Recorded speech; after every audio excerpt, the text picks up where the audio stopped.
Voici une présentation du petit éclairagiste, un petit utilitaire qui pourra vous accompagner sur le dimensionnement de vos éclairages publics. Cet utilitaire est divisé en deux grandes parties. La première partie supérieure est un assistant concernant l'arrêté de décembre 2018 relatif aux nuisances lumineuses et bilan de projet.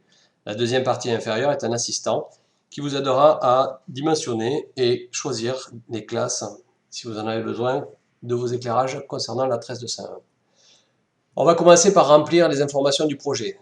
Tout d'abord, une localisation approximative qui aura son importance en lien avec les temporalités d'allumage.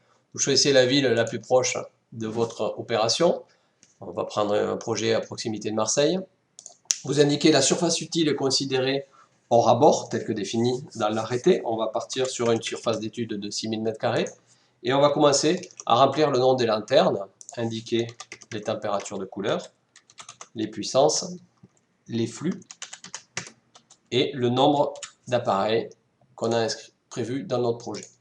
On va continuer avec une lanterne qu'on va appeler lanterne numéro 2, toujours 3000K, une puissance de 60 watts, un flux de 6670 lumens, et on va avoir 10 appareils dans le projet. Troisième lanterne, et on s'arrêtera là pour cette explication, 2700K. On va partir sur une lanterne de 54 watts avec un flux de 5070 lumens, et on va mettre 20 de ces appareils sur le projet. Automatiquement est calculée la puissance totale, le flux total installé sur le projet, et on a un calcul automatique de la densité de flux surfacique installé sur le projet qui se fait dans cette petite fenêtre relative à l'arrêté. Dans cette fenêtre, vous allez pouvoir, au travers du menu déroulant, choisir le type d'installation et la catégorie. Je vous renvoie au texte complet de l'arrêté qui saura vous expliquer de quoi il s'agit pour chacune de ces catégories. On va travailler ici en extérieur public ou privé, localisation du projet, en agglomération ou hors agglomération, et ensuite ou proximité d'un cours d'eau ou en front de mer. Donc la petite fenêtre en dessous se met à jour automatiquement selon les choix de projet, avec hors agglomération une DFSI maximum de 25 lumens m², et en agglomération 35 lumens m², et d'autres éléments relatifs aux exigences de l'arrêté. Le DFSI est calculé automatiquement. Hors agglomération, on voit que dans notre cas, on se retrouve avec un DFSI légèrement supérieur à celui admissible de 25 lumens par m². Un élément également intéressant, c'est que cela indique le flux total maximum admissible par rapport à la surface utile considérée hors abord de notre projet. Un autre élément qui peut être intéressant, c'est de calculer les temporalités et les économies d'énergie selon les allumages. Vous pouvez choisir les heures d'allumage coucher du soleil ou éventuellement une heure d'extinction 15 minutes avant le lever du soleil ou une heure d'allumage 15 minutes après le coucher du soleil. Des abaissements de puissance sur le projet qui par exemple sont de 40% de la valeur nominale de 1h du matin à 5h du matin, et on a automatiquement donc le nombre d'heures d'abaissement qui sont mises en œuvre sur le projet, avec l'économie d'énergie par rapport à la nuit complète. Ici, une petite fenêtre qui permet également très rapidement de faire le calcul, où vous pouvez indiquer le prix de votre kilowattheure. On va partir ici sur 0,127, et automatiquement, donc la consommation annuelle est indiquée, ainsi que le coût de consommation annuelle selon votre prix de kilowattheure. Voilà pour la première partie relative à l'assistant, relative à l'arrêté, relatif aux nuisances lumineuses et au bilan projet.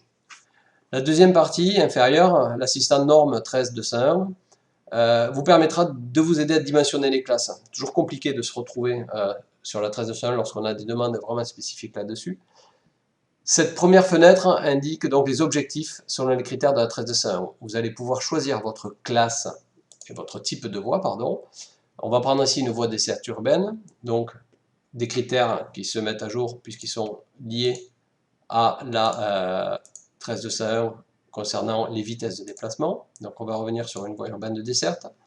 La composition du trafic, un trafic mixte, également non modifiable.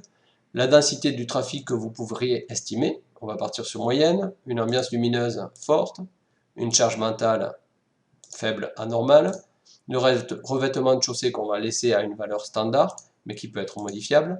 Et donc, automatiquement, vous avez, selon vos critères de la 13201, la classe qui est indiquée, avec, selon que vous allez utiliser la méthode française ou la méthode classique, les E moyens, les niveaux d'éclairement moyen minimum, le E moyen ciblé, très précis, avec la 13201, de 11,44 lux, il faut être précis, et un E moyen maximal de 15 lux, et les valeurs similaires en luminance.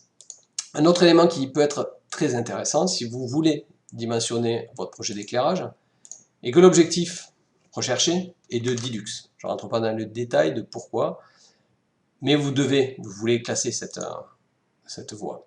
Donc, si vous voulez la définir en voie urbaine de desserte et avoir des luxe, automatiquement ça remonte la 13201 pour obtenir une classe M5C5, et vous voyez qu'on se retrouve avec un projet d'éclairage qui va être en accord avec la 13201. Voilà, j'espère que cette présentation a permis de mieux comprendre ce petit utilitaire que nous avons développé pendant le confinement de 2020. Et merci de votre attention. Bonne fin de journée.